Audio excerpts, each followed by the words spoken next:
Okay, now let us get into the Francis D.Shelden case. And we're talking about the North Fox Island ring. And they say this ring is connected to the Oakland County child killing. A lot is going on. We're just going to talk briefly. Why?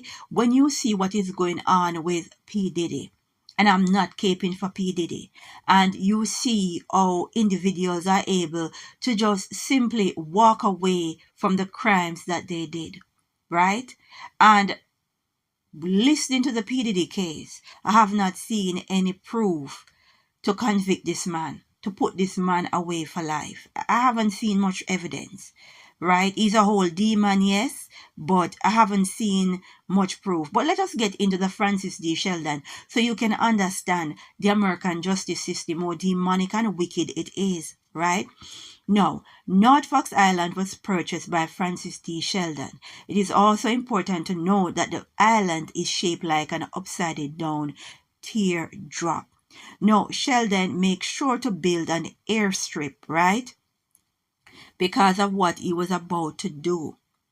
Now, let us go into his lineage. Shelden was wealthy, his lineage that placed him squarely in Michigan upper echelon.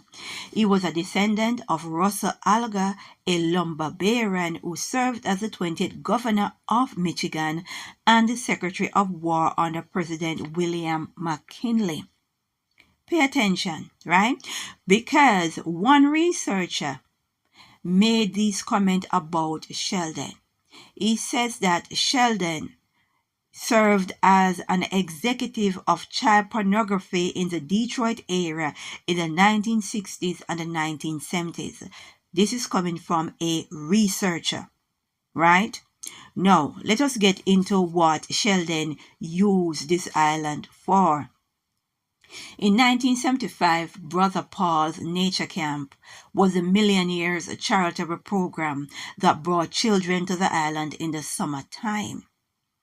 Shelden wasn't alone. He had Gerald Richards, a Catholic school gym teacher and aspiring politician, who moonlight as a magician, was tasked with luring children, including some of his own students, to the camp.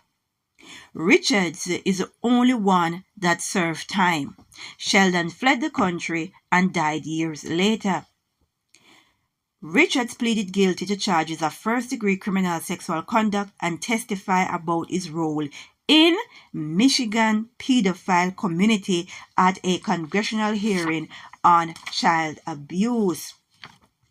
Now, police records says that on the arrest of Richards on July 23, 1976, he managed to call and warn his friend Shelden, who promptly disappeared. Right? Pay attention and understand what is going on. What these people were managed was able to get away with. The island was used for the production of child pornography and sexual abuse of boys 7 to 16.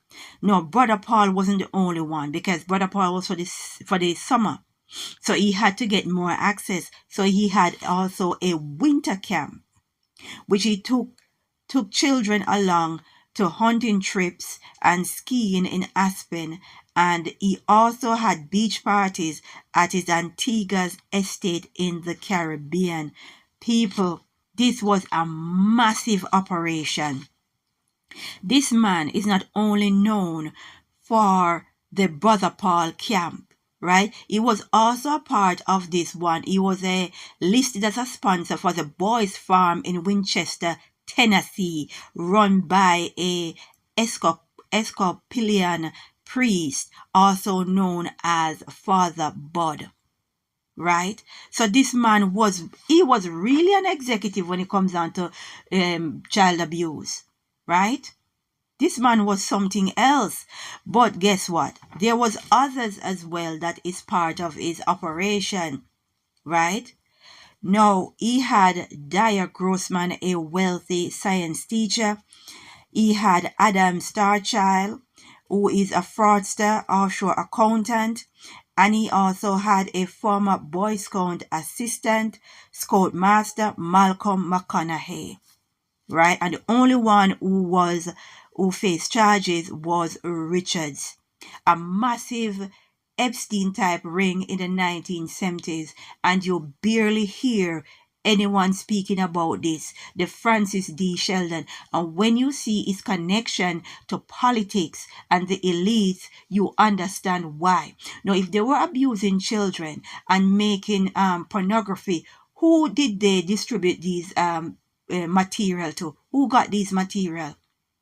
I guess we will never know, right? Because they certainly know how to protect each other. And we like to come out with our pitchforks.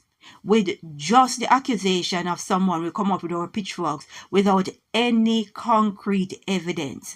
And here we have massive amount of evidence when it comes on to Fox Island, when it comes on to Francis D.Shelden, but yet he got away. Right? He got away. And this man was operating a conveyor belt of abuse when it comes down to children.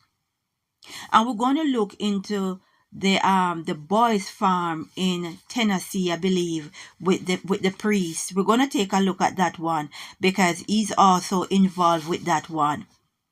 Absolutely unbelievable how some people are allowed to get away with daylight robbery, daylight murder, daylight abuse, right?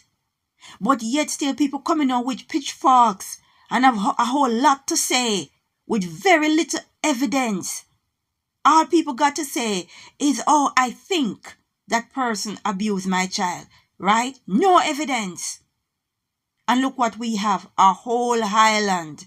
The man go out of his way to purchase a whole island to abuse children and got away with it. And Epstein followed the footprint as well. People, we need to pay attention. And these Caribbean islands, they got a lot to answer for because Antigua is implicated with Francis D.Shelden. Antigua is also a pedophile island. You know, you can't make this thing up. You just cannot make this thing up.